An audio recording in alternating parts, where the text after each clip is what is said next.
Every single day, you are being influenced, not just by advertisements, not just by salespeople, but by friends, co-workers, social media, news, and even strangers.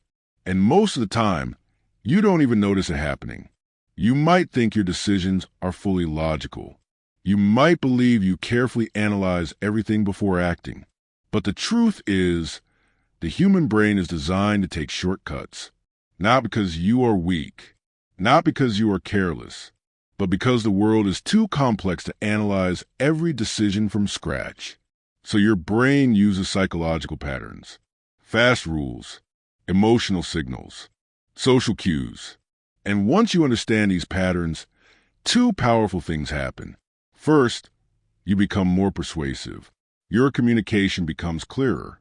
Your influence becomes stronger. Your ability to lead, negotiate, and connect improves. Second, you become harder to manipulate. You start seeing persuasion attempts before they affect you. You start noticing emotional triggers others miss. This audiobook is not about manipulation. It is about understanding human decision-making at its core. Because persuasion is not about forcing people. It is about aligning with how people already think. Let's break down the 6 most powerful persuasion principles ever studied. Chapter 1, Reciprocity, the invisible social debt. You live inside a system of invisible exchanges, not financial exchanges, not legal contracts, not written agreements, but emotional transactions. Every time someone gives you something, time, help, attention, kindness, opportunity, information, something activates inside your brain. A subtle tension, a quiet pull, an almost automatic thought, I should give something back. You didn't learn this in school. No one set you down and formally trained you, yet you already live by it. Because reciprocity is not just social behavior. It is biological. It is evolutionary. It is deeply wired into how human groups survive for thousands of years. Imagine early human tribes. Food was not guaranteed. Safety was not guaranteed. Survival depended on cooperation. If you shared food today, someone else might share tomorrow. If you help someone build shelter, they might protect you later. If you refuse to reciprocate, you risked exclusion, and exclusion meant death. So the brain adapted. It learned to reward cooperation. It learned to punish selfishness. It learned to create psychological discomfort when balance was broken. That discomfort is what you feel today when someone does something for you, even if you didn't ask, even if you didn't want it, even if you didn't need it. Your brain still logs it. Credit received. Debt pending. And this is where persuasion begins. Because reciprocity is not just about kindness. It is about obligation. And obligation is one of the strongest motivators in human decision-making. You might believe your decisions are based on logic, but many times they are based on emotional balance. You want things to feel fair. You want relationships to feel equal. You want to avoid the feeling of owing. And skilled persuaders understand this deeply. They don't start by asking. They start by giving. Not randomly, not carelessly, strategically. A free sample, a free trial, a free consultation, a free piece of advice, a free guide, a free bonus, a free upgrade. None of these are accidents. Because once you receive something, your brain changes state. You become more open, more receptive, more cooperative, more willing to listen, not because you were forced, but because you feel a subtle psychological pressure to restore balance. This is why free samples work so well. Logically, a small sample should not dramatically change your buying behavior, but psychologically it does, because now you feel connected to the brand. You feel like you receive value, and your brain quietly suggests, maybe I should return the favor. The same thing happens in relationships. When someone helps you move houses, when someone supports you emotionally, when someone spends extra time helping you learn something, you don't forget it. And later, When they ask for help, you feel more inclined to say yes. Not because they forced you, not because you were manipulated, because reciprocity feels like fairness, and fairness feels like morality, and morality feels like identity. You want to be the kind of person who returns kindness. This is why reciprocity is so powerful. It doesn't fight your values. It works through them. But here is where things become dangerous. Because reciprocity can be manufactured. Someone can give you something you never asked for just to create obligation. And once obligation exists, resistance becomes harder. This is why some sales strategies overwhelm you with free value, not because they are purely generous, but because they understand psychological leverage. The more you receive, the harder it feels to walk away. And most people never notice this process happening. They just feel, I like them, I trust them, I feel comfortable with them. They already helped me. And those feelings quietly guide decisions. But now, you are starting to see the structure behind the emotion. You are starting to see the mechanism behind the comfort. And this is powerful. Because once you see reciprocity clearly, two transformations happen. First, you can use it ethically. You can lead by giving real value first. You can build trust faster. You can create stronger relationships. You can become someone people genuinely want to support. Because ethical reciprocity is not manipulation. It is contribution first, value first, help first, trust first. And when done correctly, reciprocity becomes relationship glue. But the second transformation is even more important. You become harder to influence blindly. Because now, when someone gives you something, you can pause. You can ask, do I actually want this next step? Or do I just feel obligated? Is this aligned with my goals? Or am I just trying to restore emotional balance? This single pause protects you from countless bad decisions. Because many bad decisions are not made from desire. They are made from pressure to repay. And once you learn to separate gratitude from obligation, you gain psychological freedom. You can still be kind, still be fair, still be generous. But now you are conscious. Now you are choosing, not reacting. And that is rare, because most people move through life responding automatically to emotional signals they don't fully understand. But you are different now. You are starting to see the invisible rules running human behavior.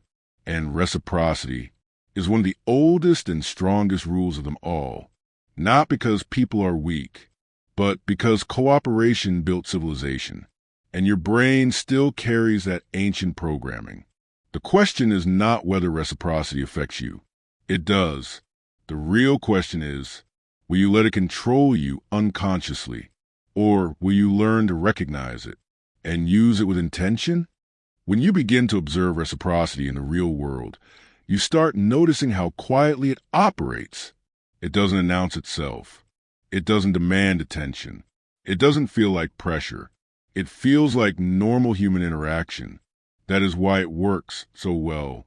Imagine walking into a store and being greeted warmly. Someone offers you water. They smile. They spend time understanding what you need. Nothing aggressive. Nothing pushy. And yet, by the time they suggest a product, you feel more open to listening. Not because you were convinced logically, because a relationship, even a tiny one, has been formed. And relationships create emotional weight. You don't like rejecting people who have been kind to you. You don't like walking away after someone invested time in you.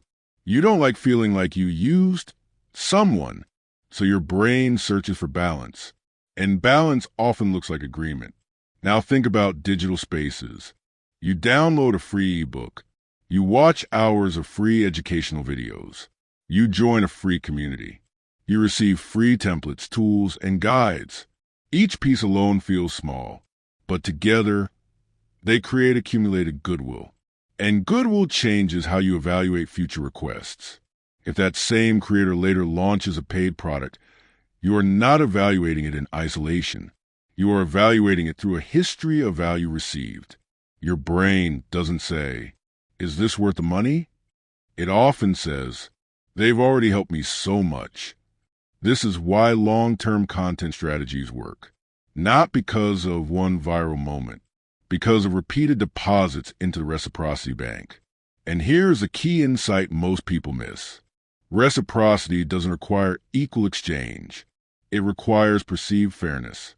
If someone gives you something small but meaningful, you might return something much larger. Because emotional value is not measured mathematically. It is measured personally. A small act at the right moment can create massive loyalty. Helping someone during a difficult time. Answering a question when someone feels lost. Giving support when someone feels ignored. These moments create emotional memory. And emotional memory drives future behavior more than logic does. But reciprocity has another layer most people never consider. Timing. Immediate reciprocity is common, but delayed reciprocity is powerful. Sometimes, people help you today with no immediate request. Weeks later, months later, sometimes years later. Then they ask, and because there was no immediate pressure, the trust feels genuine.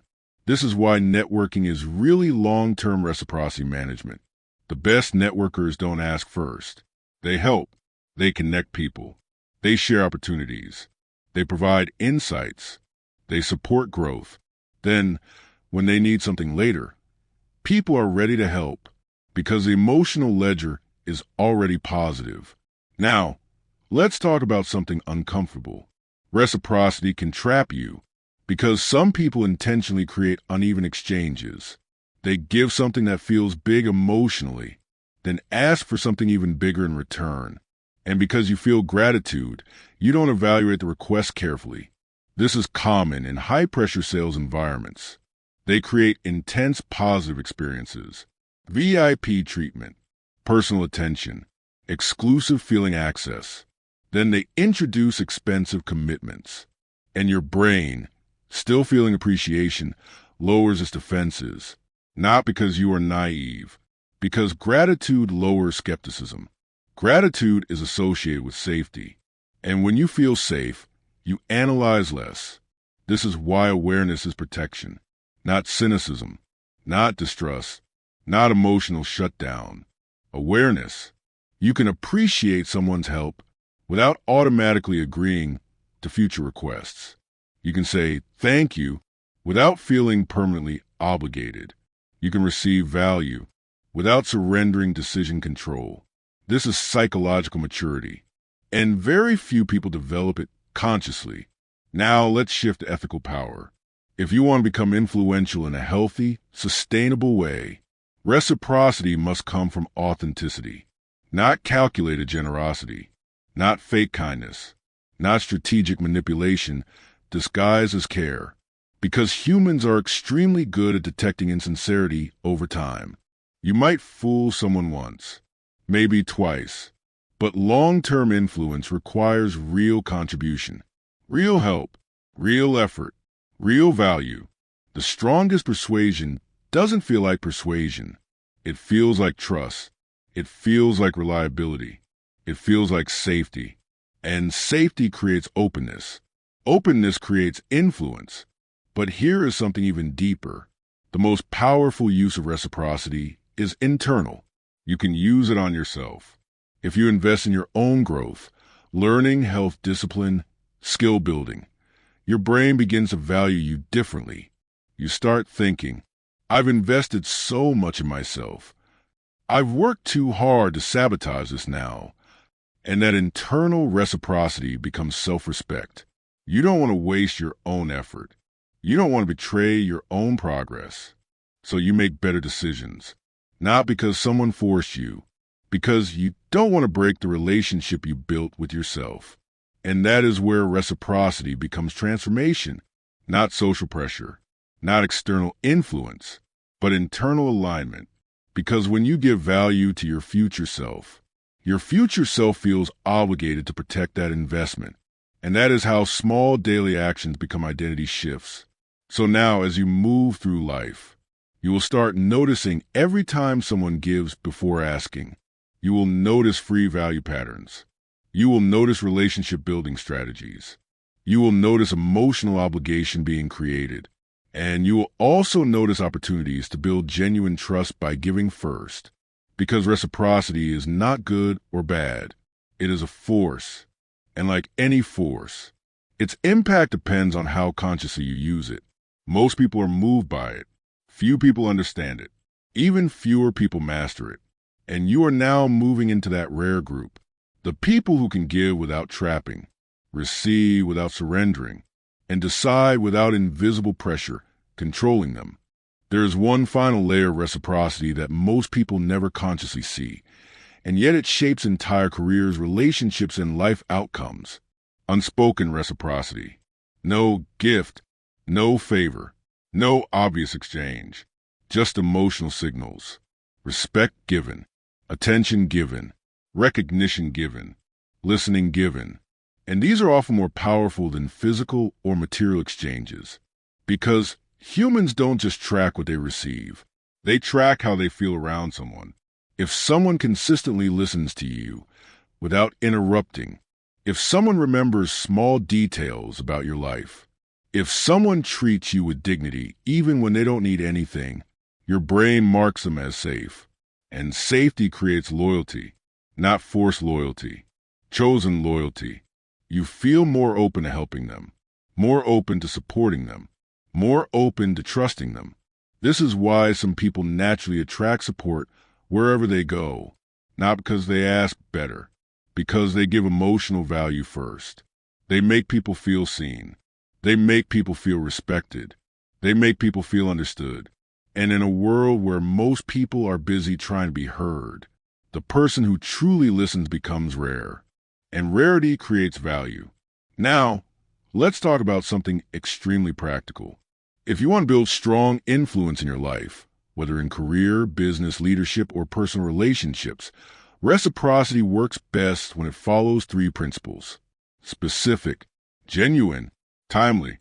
Specific means your value is relevant, not random help, not generic kindness, but something that solves a real problem for someone.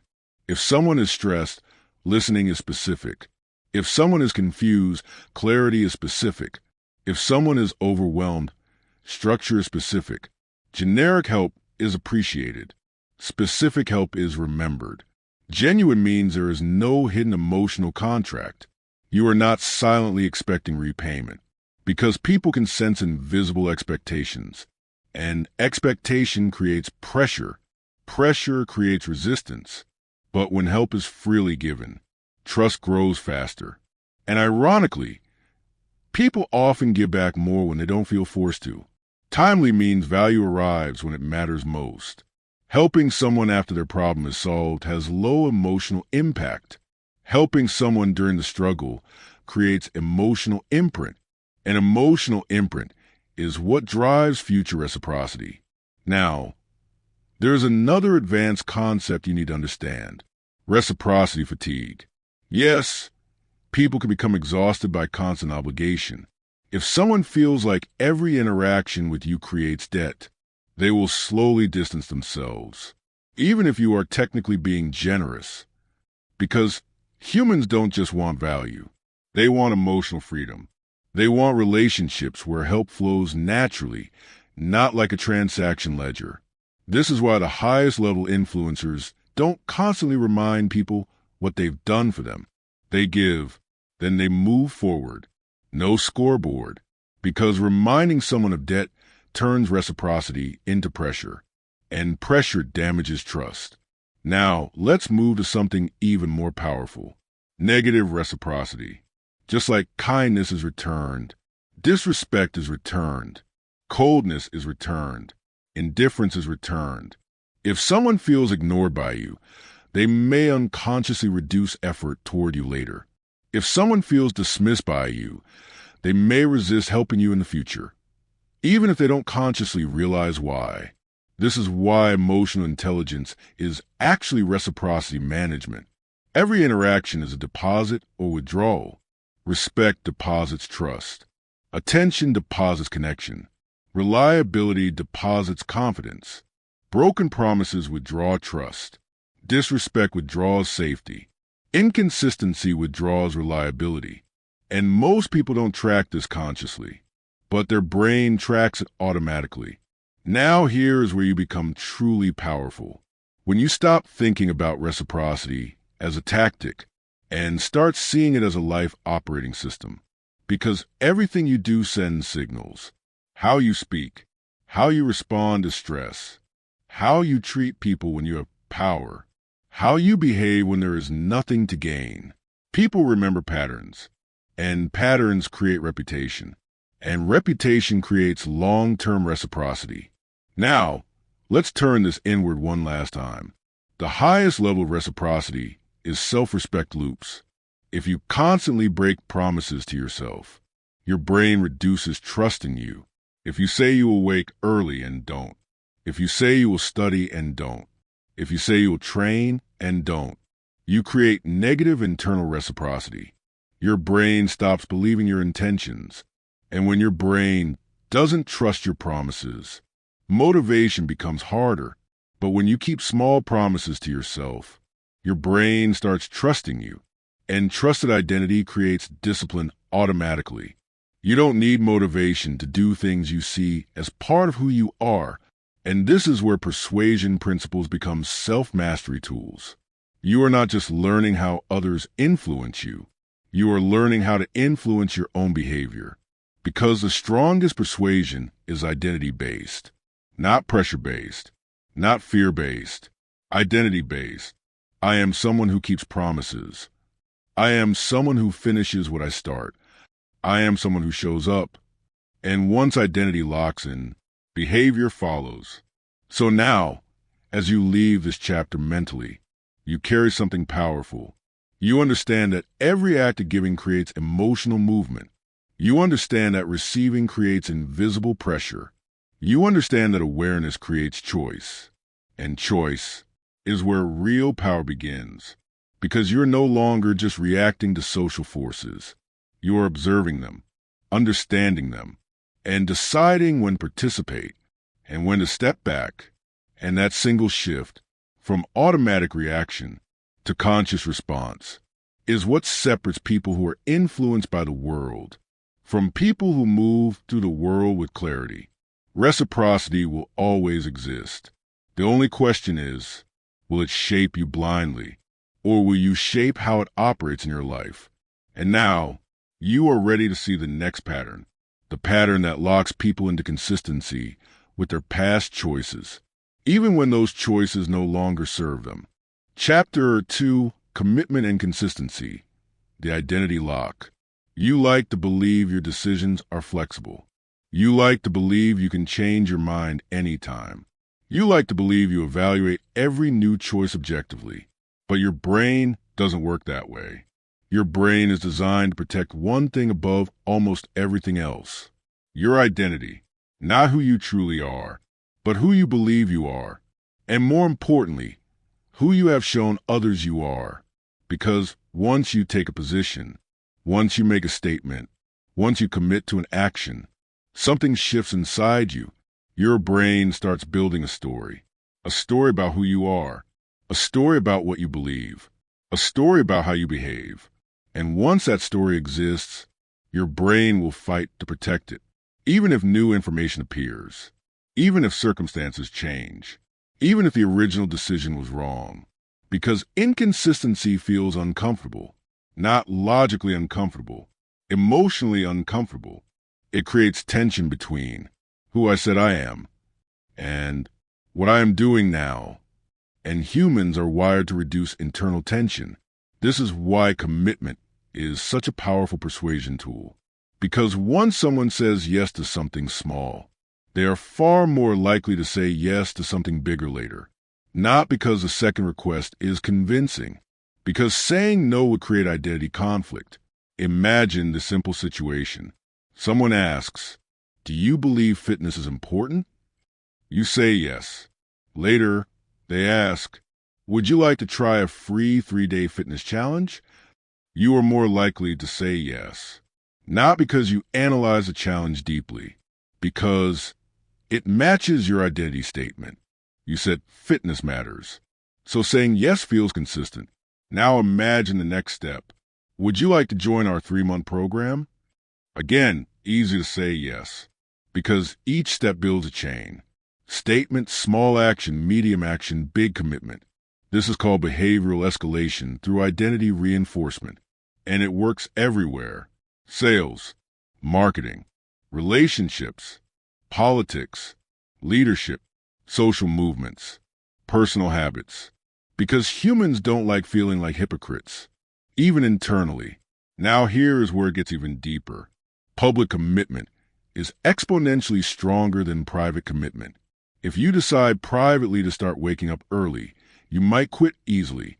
But if you tell friends, post online, tell your family, now quitting feels like identity damage, because now inconsistency is visible.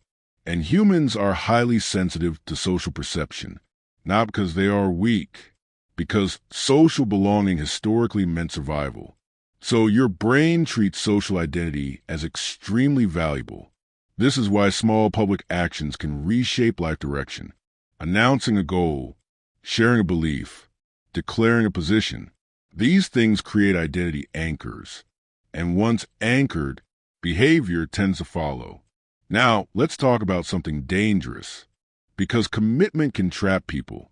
If someone gets you to agree to something small that seems harmless, they can slowly guide you toward much bigger commitments.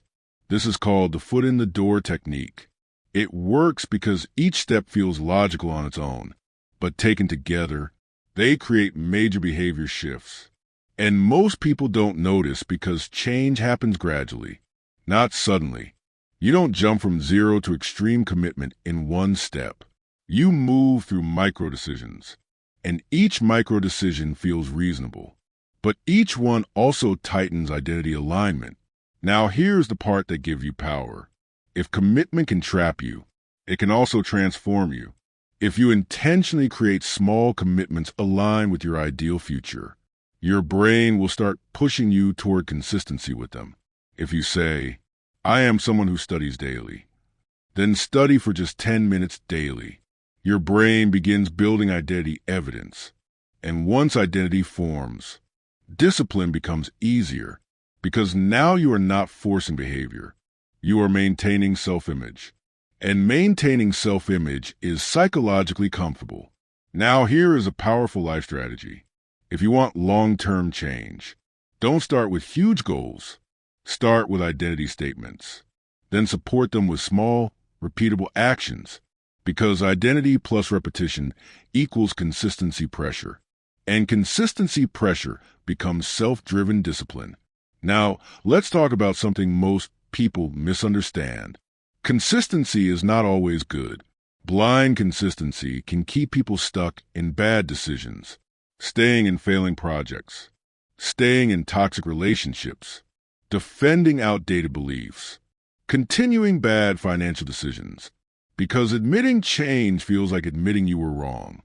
And the brain hates identity threat.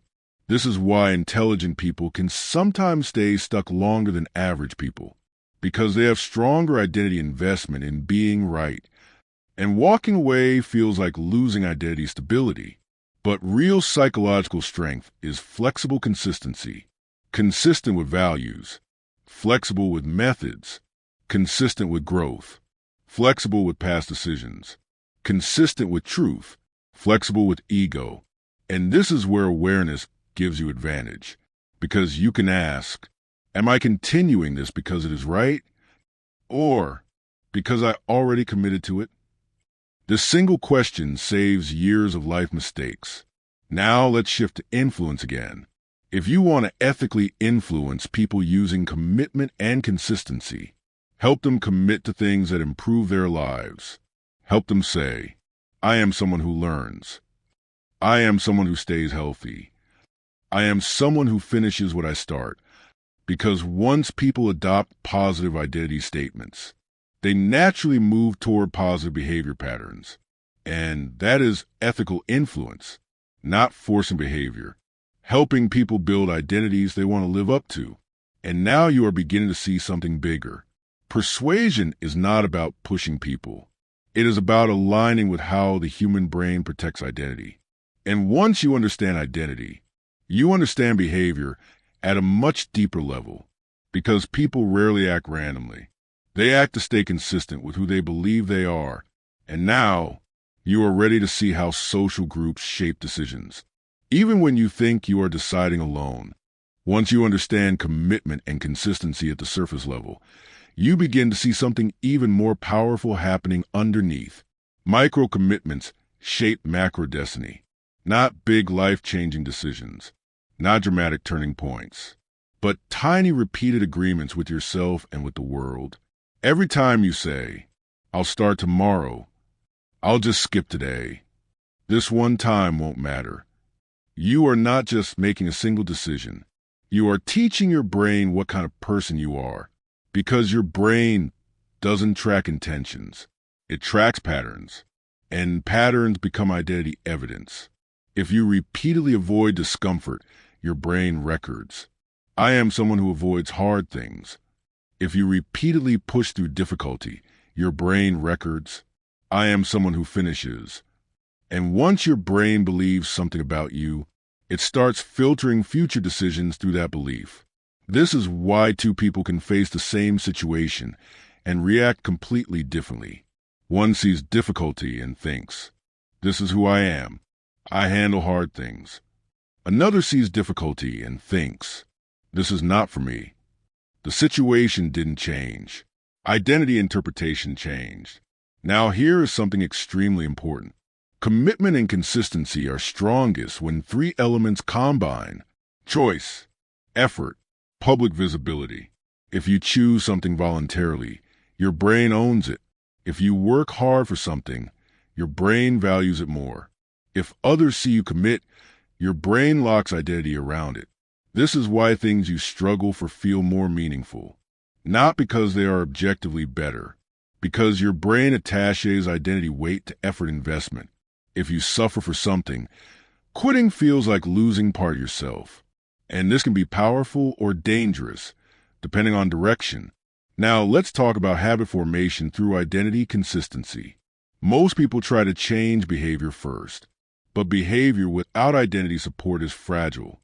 If you try to exercise while still seeing yourself as someone who is not athletic, your brain experiences conflict. Conflict drains energy. Energy drains consistency. Consistency failure reinforces old identity. But if you shift identity first, even slightly, behavior becomes easier. Instead of, "I am trying to work out," shift to, "I am becoming someone who takes care of my body." Now behavior feels like alignment, not effort. And alignment requires less willpower than force. This is why language matters. The words you use about yourself shape your identity framework, and your identity framework shapes your consistency pressure. Now let's talk about long-term influence in leadership and persuasion contexts. The most effective leaders don't demand big commitments immediately. They guide people through identity-building sequences: small agreement, small action, small success, recognition, repetition, and slowly, people begin seeing themselves differently. And once identity shifts, motivation becomes internal, not external, because people don't like violating self-image. Now here is where commitment and consistency become protection tools. If you consciously define your values, you create identity anchors that protect you from manipulation. If you strongly identify as someone who values truth, harder to accept lies; someone who values health, harder to accept harmful habits; someone who values discipline, harder to quit easily, because identity creates resistance to misaligned persuasion. Now, let's talk about one of the most subtle forms of manipulation: using commitment. Gradual normalization. If someone introduces extreme ideas, suddenly, your brain rejects them. But if introduced slowly, step by step, your brain adapts. Each step feels only slightly different from the previous one. And consistency pressure keeps you moving forward. This is why awareness of early commitments is critical. because early small agreements can shape future belief structures. Now here is something deeply powerful. You can design your future identity using commitment stacking. Start with statements like, I am someone who learns daily. I am someone who improves 1% daily. I am someone who keeps promises to myself. Then support them with tiny daily proof actions. Over time, identity solidifies. And once identity solidifies, consistency pressure works for you, not against you. Now here is a paradox most people never understand. The strongest people are not the most rigid. They are the most selectively consistent. They are consistent with values, but flexible with methods. They can admit mistakes quickly because their identity is not tied to being right. It is tied to growing. And growth identity is one of the most powerful identities you can build because it removes fear of being wrong. And when fear of being wrong disappears, learning speed increases, decision quality improves, adaptability skyrockets. Now, bring this back to persuasion. If you want to help people grow, don't attack their identity. Support a better one, because identity attack creates defense. Identity upgrade creates movement.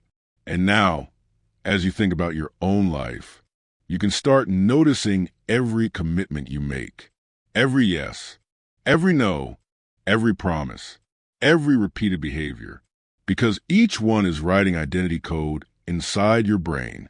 And once code is written, your brain tries to execute it automatically. And now you are no longer someone who just makes decisions randomly.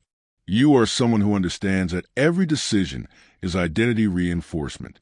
And that means you can start choosing identity intentionally, because once you choose identity, behavior becomes easier, consistency becomes natural, and long-term change becomes inevitable.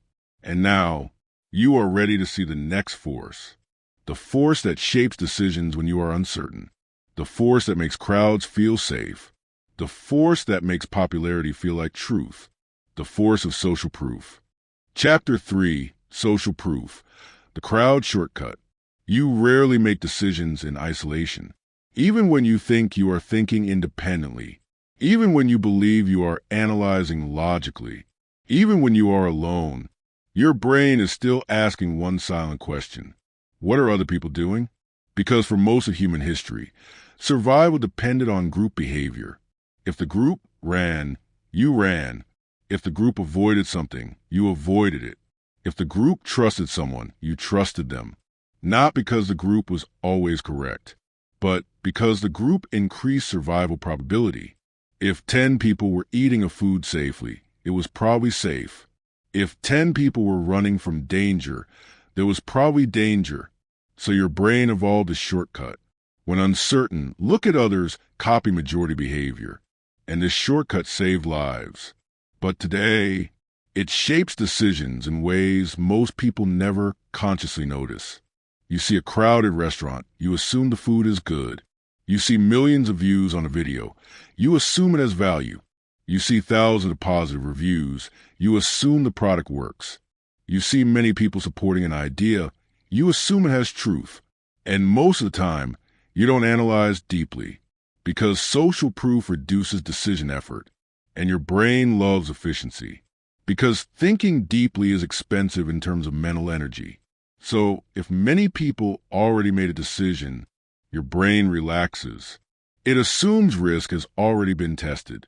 This is why phrases like most popular, best-selling, trending, everyone is talking about this, are extremely powerful. They don't force you. They reassure you. And reassurance lowers resistance. Now here is something critical. Social proof is strongest when you feel uncertain. If you already have strong knowledge, you rely less on others. But when you are unsure, your brain increases social scanning. You look for cues. Who is choosing this? How many people are choosing this? Do people like me choose this? And similarity is extremely important. If you see experts choosing something, authority plus social proof combine. If you see people similar to you choosing something, identity plus social proof combine. This is why targeted testimonials are powerful. Not just people like this, but people like you like this. Same age, same profession, same problems, same goals. Because your brain thinks, if it worked for someone like me, it might work for me. Now here is something even more powerful. Social proof multiplies in environments of confusion.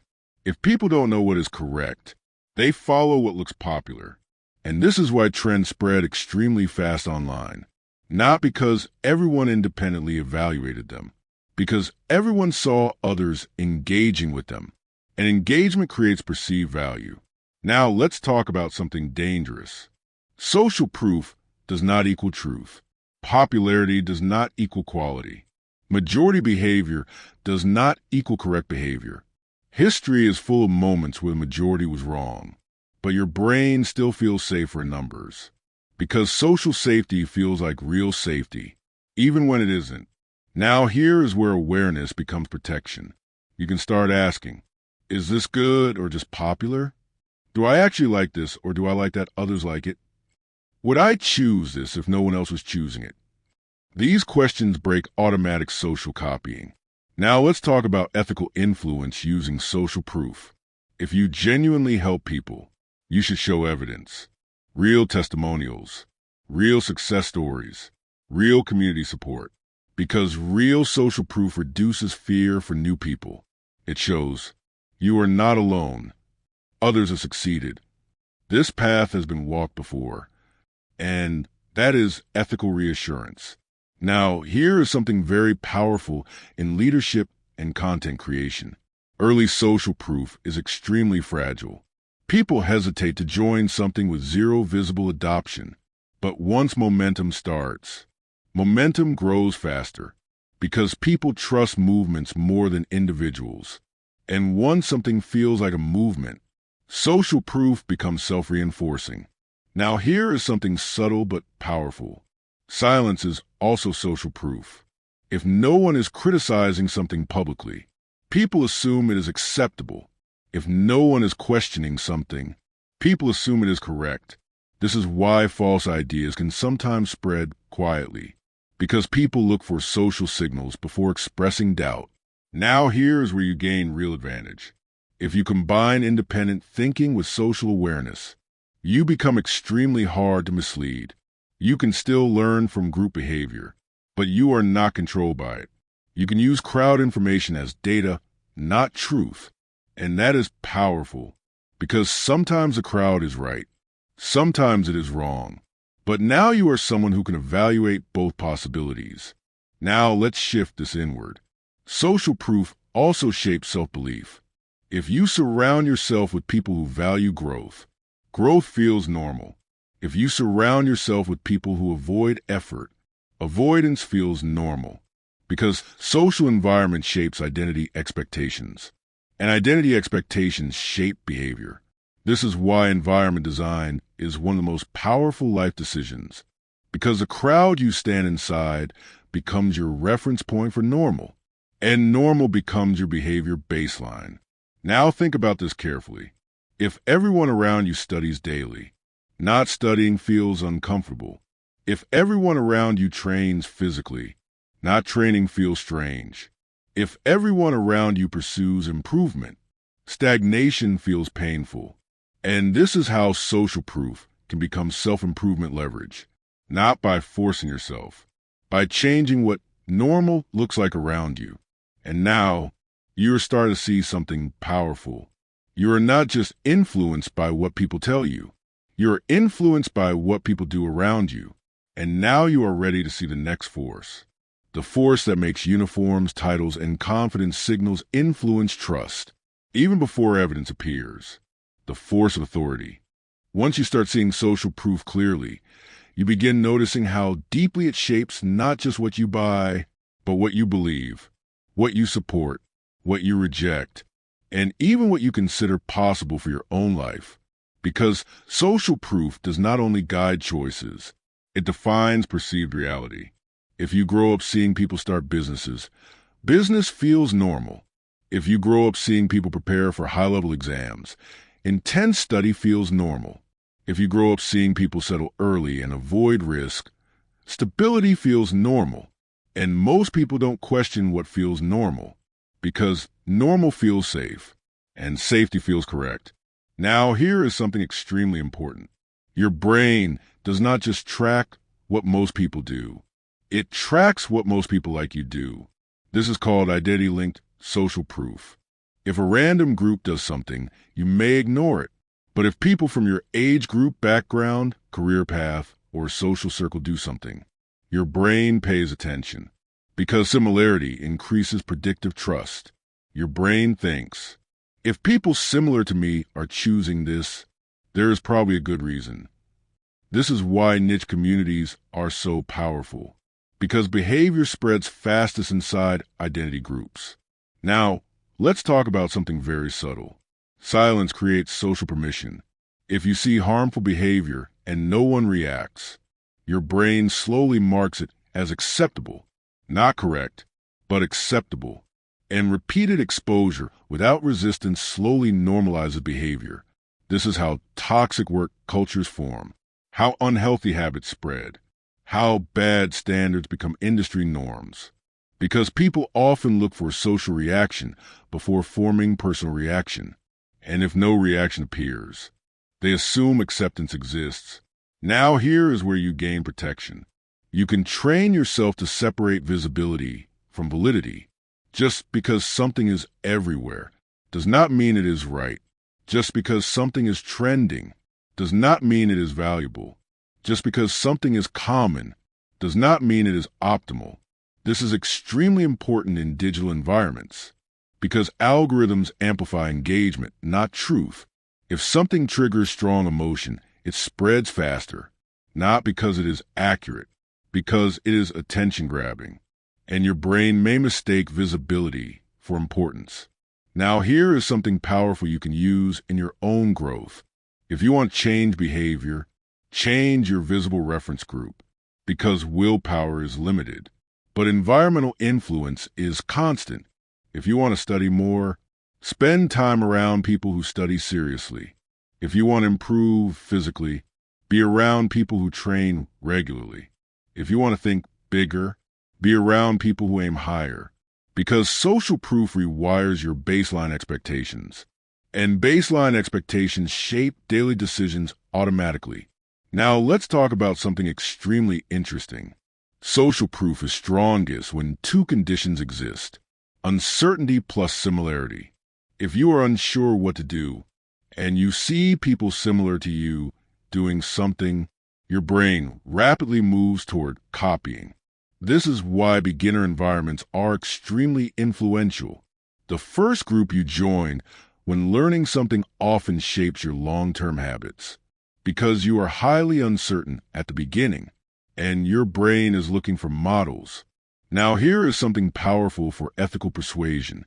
If you are helping people learn or grow, show them people similar to them who succeeded, not just extreme success stories, not just top 1% performers, but relatable transformation stories.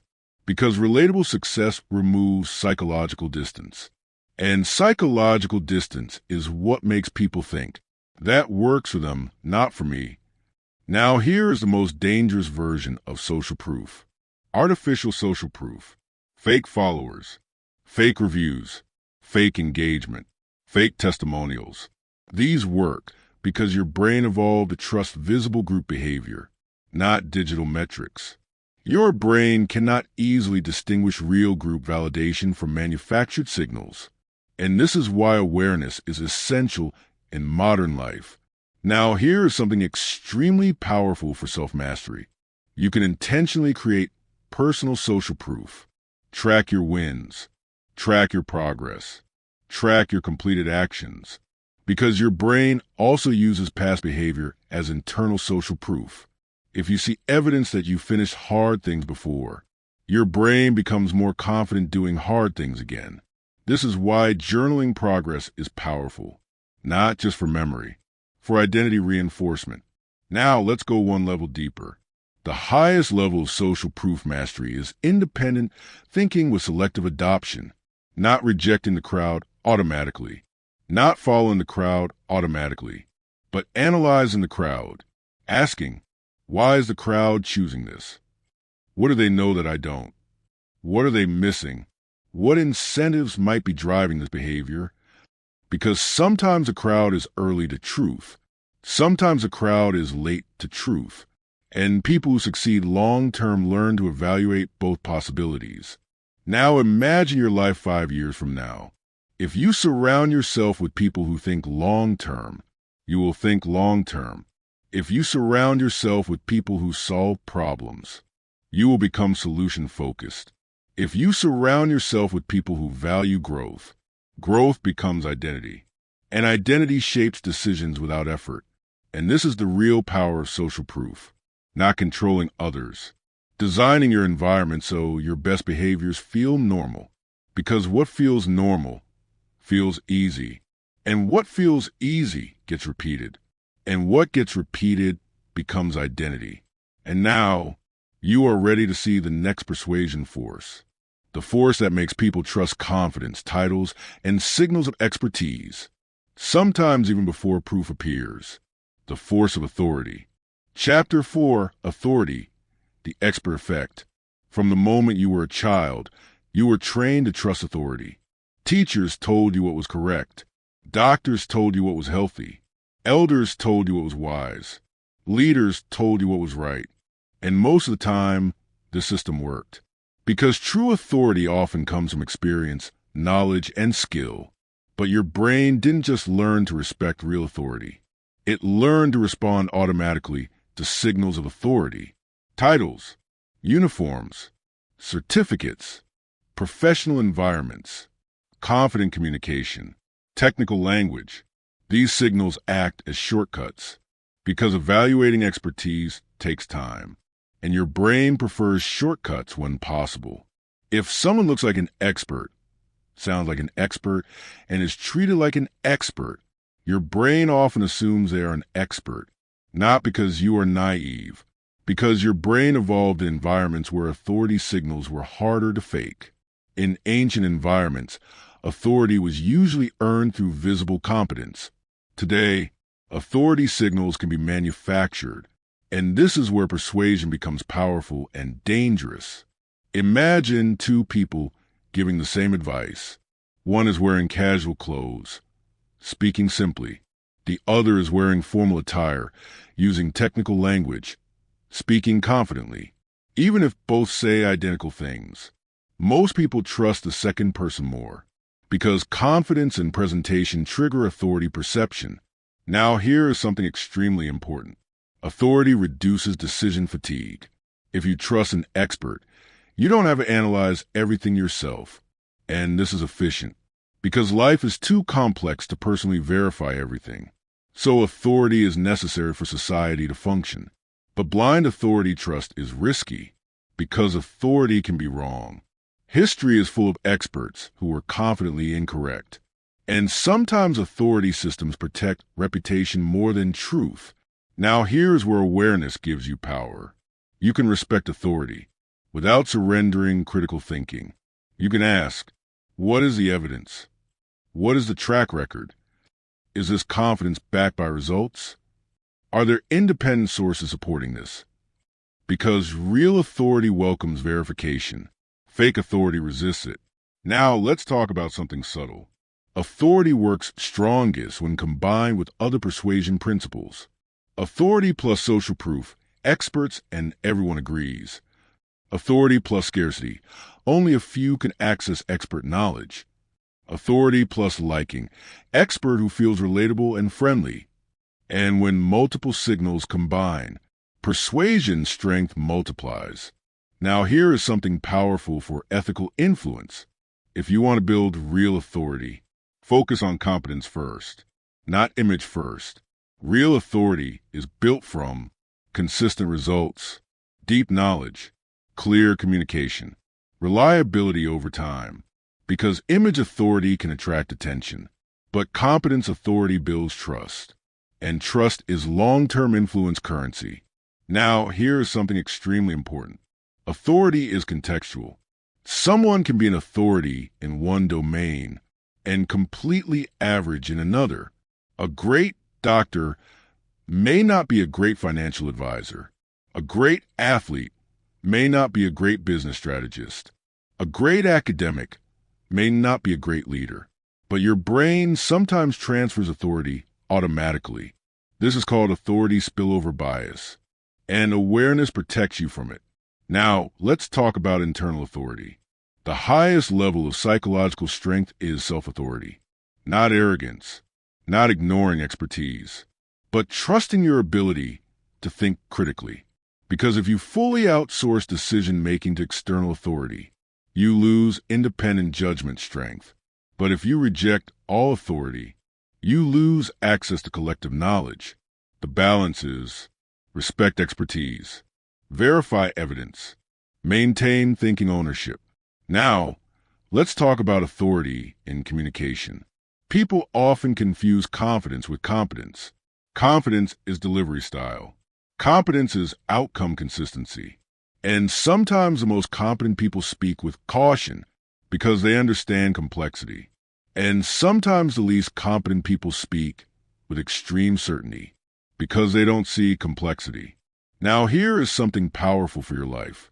If you want people to trust you more, 3 authority signals matter most: clarity, consistency, calm confidence. Not loudness, not aggression, not overcomplication. Because calm clarity signals understanding, and understanding signals authority. Now let's go deeper. Authority is also emotional. People trust people who make them feel safe, not just intellectually safe, emotionally safe. If someone feels judged, they resist authority. If someone feels respected, they accept authority faster. This is why the best leaders combine expertise with empathy, because knowledge creates credibility. Empathy creates acceptance, and together they create influence. Now here is the most important protection insight. Always separate authority presence from authority proof. Someone may look like authority, but only results prove authority. And now, you are starting to see something powerful. Persuasion is not about controlling minds. It is about understanding how human brains simplify complexity. And authority is one of the strongest simplification shortcuts. Because trusting experts saves time, but verifying experts saves you from mistakes. And now, you are ready to see the next persuasion force. The force that makes similarity, familiarity, and emotional comfort increase agreement. The force of liking. Once you understand how authority influences trust, you begin to notice something even more subtle. Authority is not just external. It becomes internalized over time.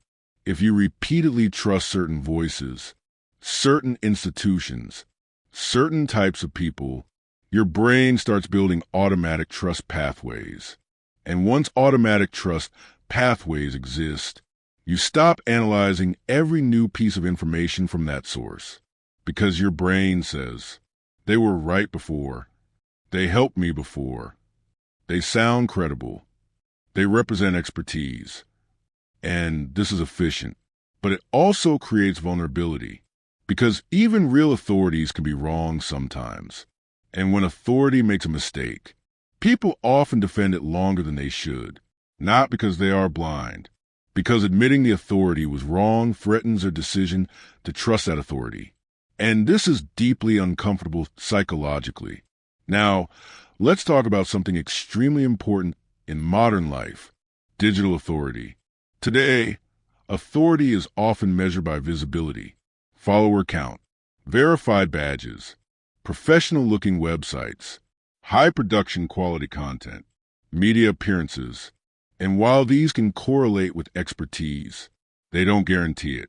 Because digital presence can be engineered faster than real expertise can be built.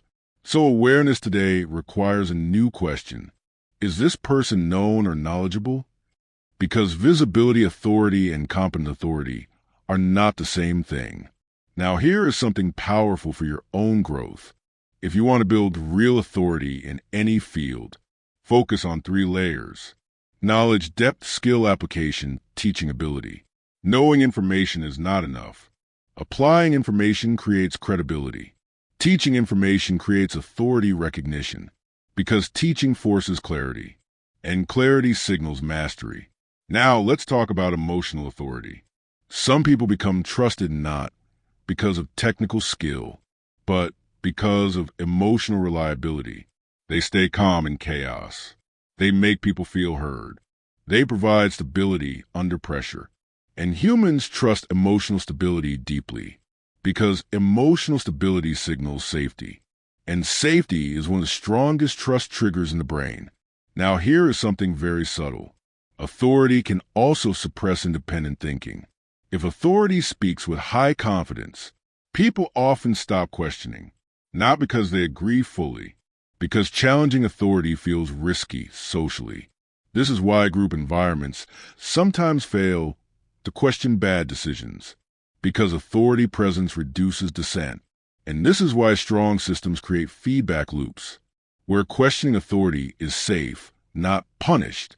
Now here is where you gain real power. You can learn to respect expertise while keeping independent verification active. This makes you extremely difficult to mislead because you are open to learning, but resistant to blind acceptance. Now let's talk about something most people don't think about. You project authority through behavior patterns. If you speak clearly, if you stay consistent, if you admit uncertainty honestly, if you update beliefs when evidence changes, people begin trusting your judgment more because intellectual honesty signals real competence. Now here is something powerful. The strongest authority is not someone who always appears right. It is someone who consistently moves closer to truth because long-term trust comes from correctionability, not perfection. Now, let's go deeper into internal authority. If you constantly override your own judgment to follow others, your brain slowly reduces confidence in your thinking ability. But if you balance learning from others with independent analysis, your brain strengthens self-trust. And self-trust creates decision confidence, not blind confidence, grounded confidence. And grounded confidence is extremely persuasive, even without titles. Now let's talk about ethical authority use. True authority guides. Fake authority controls. True authority explains reasoning. Fake authority demands obedience. True authority welcomes questions. Fake authority punishes questions. And this distinction is critical for leadership, learning, and personal protection. Now here is something extremely important. Authority is strongest when people feel uncertain, stressed, or overwhelmed. Because under stress, your brain wants someone else to carry decision burden. And this is natural. But this is also when blind authority acceptance risk is highest. So your protection rule can be simple. The more pressure you feel to decide quickly, the more you slow down and verify authority claims. Now, let's bring this back to persuasion mastery. If you want to help people trust you, don't just show credentials. Show thinking process. Explain why decisions are made, because transparency builds deeper trust than status doesn't. Now imagine your life if you master authority awareness. You learn faster from real experts. You avoid being misled by fake expertise. You build your own reputation for reliable judgment. And reliable judgment is one of the most valuable assets in any career or life path, because people follow people they trust to make good decisions.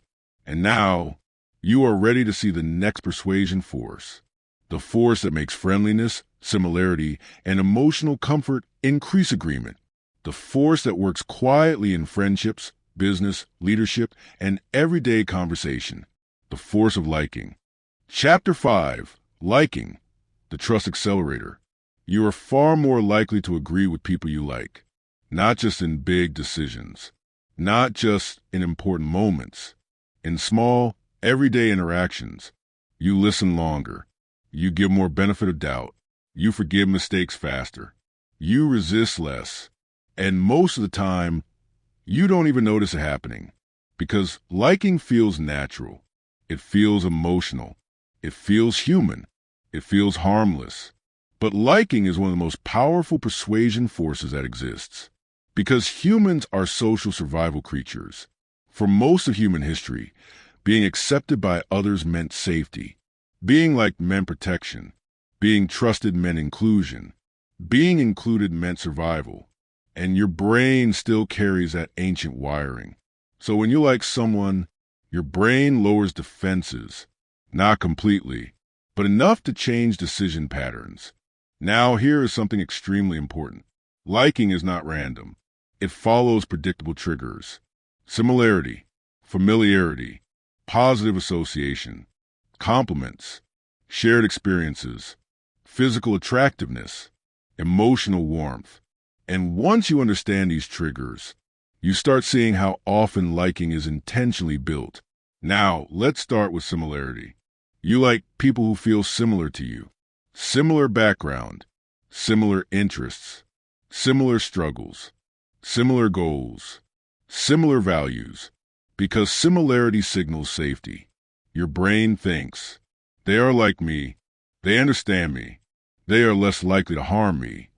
And similarity lowers psychological distance. Now, familiarity. The more often you see someone, the more comfortable they feel. This is called the mere exposure effect. You trust what feels familiar, even if you don't know why. This is why repeated brand exposure works. Not because it convinces you logically, because familiarity reduces perceived risk. Now, let's talk about positive association. If you experience positive emotions around someone, your brain links them together. If someone makes you laugh, supports you emotionally, helps you solve problems, your brain attaches positive emotional value to them. And positive emotional value increases influence openness. Now here is something extremely powerful. Compliments create liking, not fake compliments, not obvious flattery, but genuine recognition. Because recognition activates validation, and validation creates emotional connection. Now here is where liking becomes dangerous, because liking can override logic. You may trust advice from someone you like, even if they are not qualified. You may defend someone you like, even when they are wrong. You may accept bad deals from people you like, because rejecting them feels emotionally uncomfortable. And this is why awareness is critical. You can like someone and still evaluate their ideas independently. You can enjoy someone's personality and still verify their claims. Now, let's talk about something powerful for ethical persuasion. If you want people to trust you, focus on genuine connection. Listen more than you speak. Remember details about people. Show real interest. Be emotionally consistent, because people don't just trust skill. They trust emotional experience. Now here is something extremely important. People often mistake friendliness for trustworthiness, but friendliness is communication style. Trustworthiness is behavior pattern over time, and this is where awareness protects you. Now let's talk about something subtle. Shared struggle creates deep liking. If someone feels like you understand their pain, connection becomes stronger, because shared struggle signals emotional safety. Now let's go deeper. The strongest liking is built from three things combined: respect, reliability, emotional safety, not just charm. Charm creates short-term liking. Character creates long-term trust. Now, let's talk about self-liking. If you constantly criticize yourself, you weaken internal trust. If you treat yourself with respect, you strengthen internal confidence. And internal confidence changes how others perceive you, because people sense self-respect. Now here is something powerful. The people who influence others best are often not the most aggressive. They are the most trusted emotionally, because humans follow people who make them feel safe being themselves. And now, you are starting to see something powerful. Persuasion is not about pushing harder. It is about reducing resistance. And liking reduces resistance naturally, but awareness keeps liking from controlling decisions blindly. And now, you are ready to see the final persuasion force. The force that makes limited things feel more valuable. The force that creates urgency. The force that makes last chance feel powerful. The force of scarcity. Once you start seeing how liking influences decisions, you begin to notice something even deeper. Liking doesn't just change how you evaluate information. It changes how much effort you are willing to spend analyzing information. If you like someone, you question less. If you dislike someone, you question more. If you are neutral, you evaluate normally. And this happens automatically because your brain uses emotional shortcuts to save energy. If someone feels safe, less threat scanning needed. If someone feels unsafe, more analysis needed. And liking is one of the strongest safe signals your brain recognizes. Now here is something extremely important.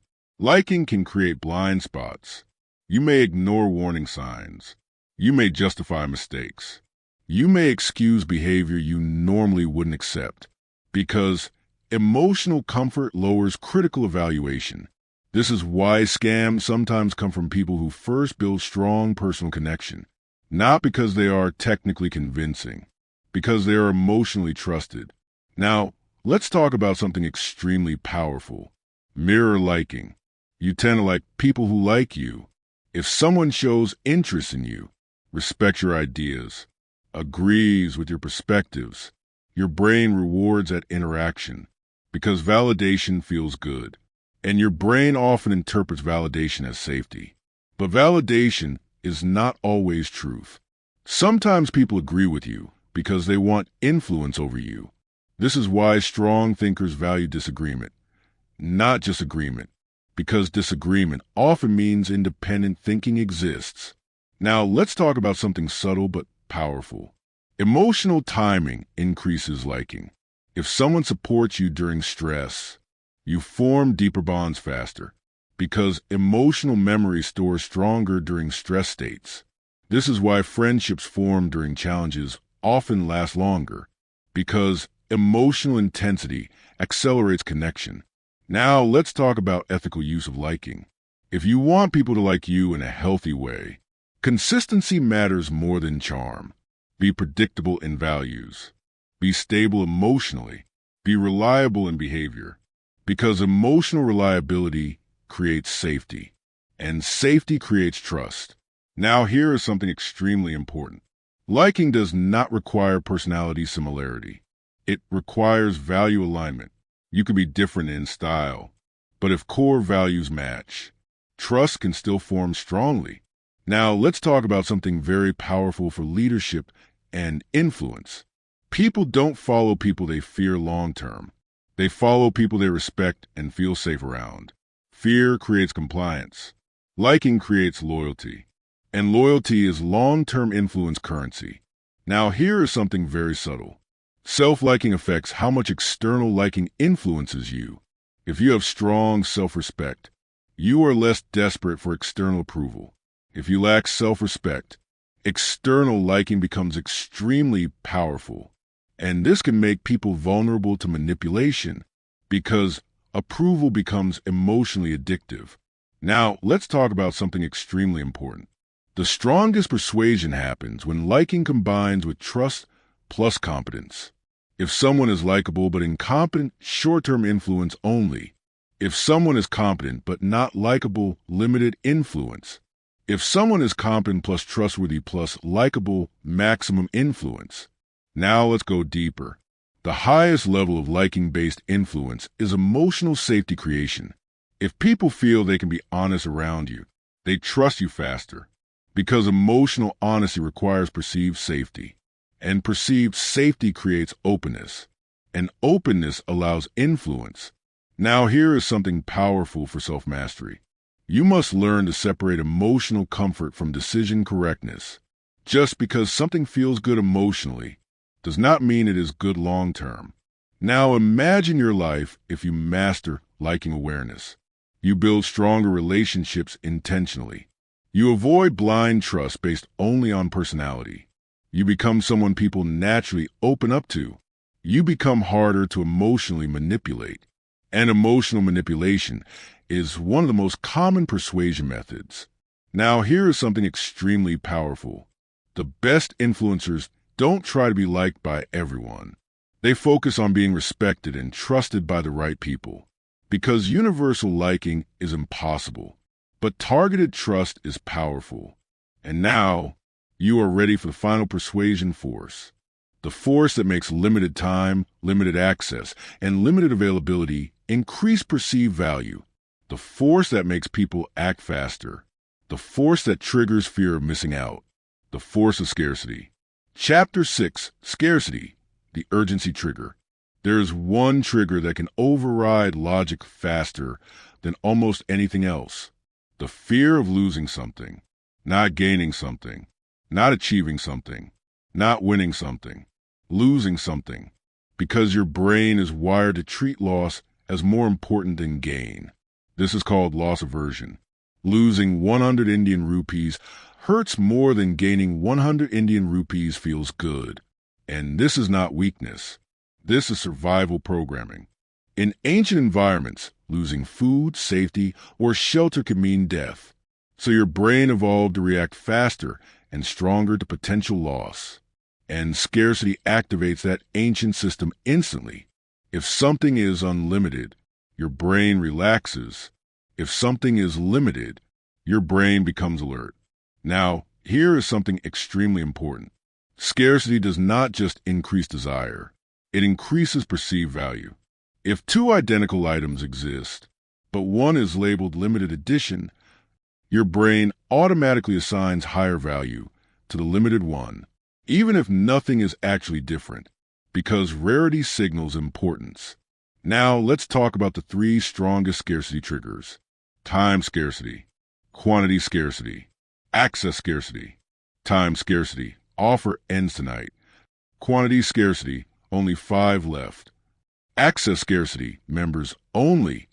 Each one activates urgency, and urgency reduces analysis time because your brain switches from, is this the best choice? To, if I don't act now, I might lose this. And fear of loss creates fast action. Now here is something extremely powerful. Scarcity works best when combined with social proof. If something is limited and many people want it, desire multiplies. Because now your brain thinks, others want this and I might miss it. Now, let's talk about something dangerous. Fake scarcity is extremely common. Fake countdown timers, fake low stock alerts, fake exclusive access. Because even if your logical brain doubts it, your emotional brain still reacts. An emotional reaction often drives decision speed. Now here is where awareness protects you. You can ask, is this real scarcity? Would I want this if it was always available? Am I deciding from value or fear of missing out? Now let's talk about something extremely important. Scarcity can also create regret traps.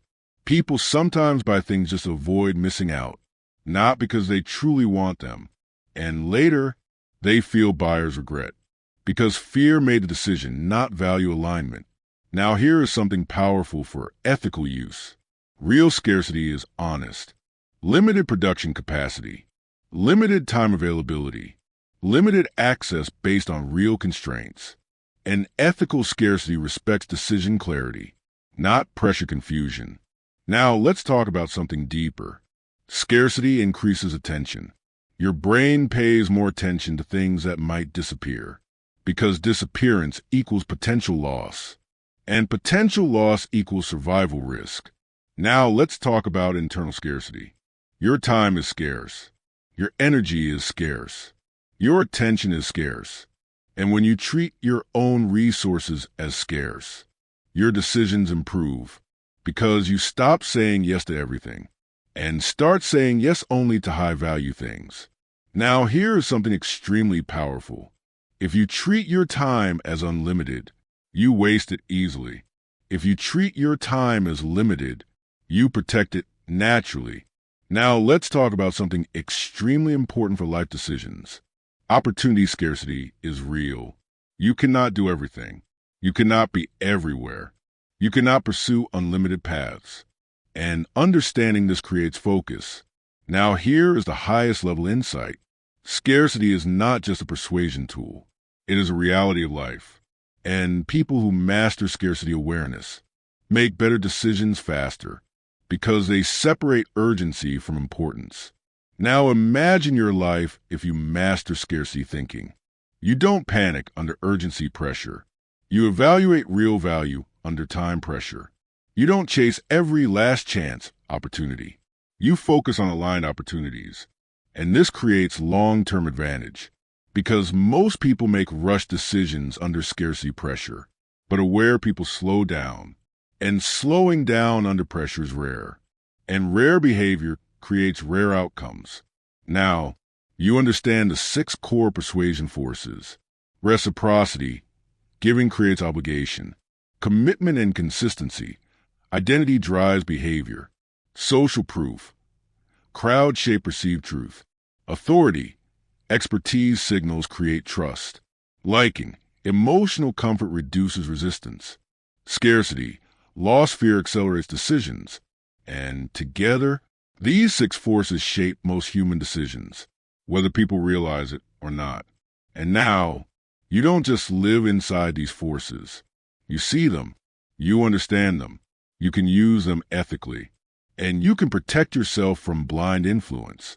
Because the greatest power of persuasion is not controlling others. It is understanding yourself.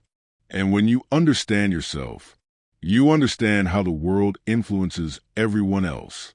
And that is real psychological freedom. Scarcity does something else that most people don't realize. It doesn't just make you want something faster. It makes you stop comparing options. When something feels unlimited, your brain stays in evaluation mode. You compare prices. You compare quality. You compare alternatives. You delay decisions. But when something feels like it might disappear, your brain shifts into protection mode.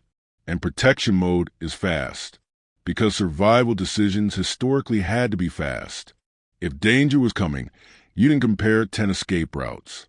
You ran, and scarcity activates that same mental shortcut. Now, here is something extremely important. Scarcity doesn't just speed up action. It narrows focus. When urgency appears, your brain zooms in on opportunity and zooms out from everything else. Alternatives fade. Long-term consequences fade.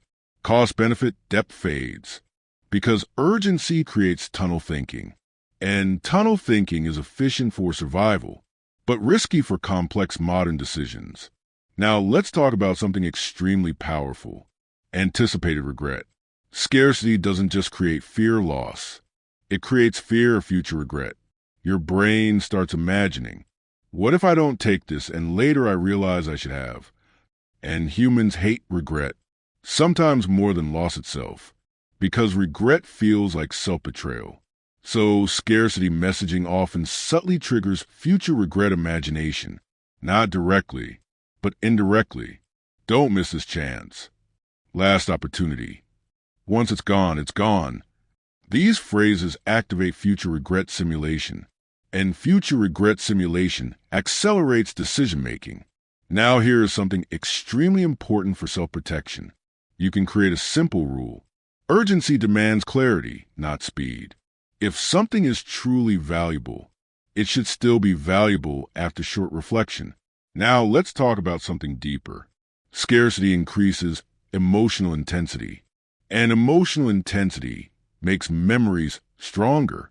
This is why limited experiences often feel more meaningful. Limited trips, limited events, limited opportunities, because your brain tags rare experiences as high importance. Now here is something powerful for life design. If you intentionally create positive scarcity in your life, you increase appreciation. If you limit distractions, focus increases. If you limit commitments, quality increases. If you limit consumption, value perception increases. Because abundance can reduce appreciation. Scarcity can increase presence. Now let's talk about something extremely important. There is a difference between constructed scarcity and natural scarcity. Constructed scarcity is created for persuasion. Natural scarcity exists because reality has limits. Time is naturally scarce. Energy is naturally scarce. Attention is naturally scarce. And understanding natural scarcity creates life clarity because you stop treating time like it is unlimited. Now here is something extremely powerful. Most people fear missing opportunities, but high-level decision makers focus on missing distractions because every yes is also a no to something else. And this is the deepest scarcity truth. You are not choosing between doing something or nothing. You are choosing between one path and another path. And opportunity cost is invisible scarcity. Now let's talk about something extremely practical. If you want to resist unhealthy scarcity pressure, ask 3 questions. If this was always available, would I still want it? Does this align with my long-term direction? Am I excited about this or afraid of missing it? These questions restore logical thinking under emotional pressure. Now let's talk about something subtle but powerful. Scarcity increases perceived uniqueness. If something is rare, owning it can feel like identity reinforcement. And humans love identity reinforcement, not just material ownership, but symbolic ownership. This is why limited membership groups feel powerful, because exclusivity creates belonging value. Now here is something deeper. Scarcity can create competition psychology. If others are trying to get something limited, desire increases, even if original desire was moderate, because now it becomes, I want this. Plus, I don't want someone else to get it instead. And competition increases emotional intensity. Now here is something powerful for ethical influence. Real scarcity should reduce stress, not increase panic. Because real value does not need emotional manipulation. It needs clear explanation. Now let's go deeper into internal scarcity mastery. The most powerful people are not those who chase every opportunity.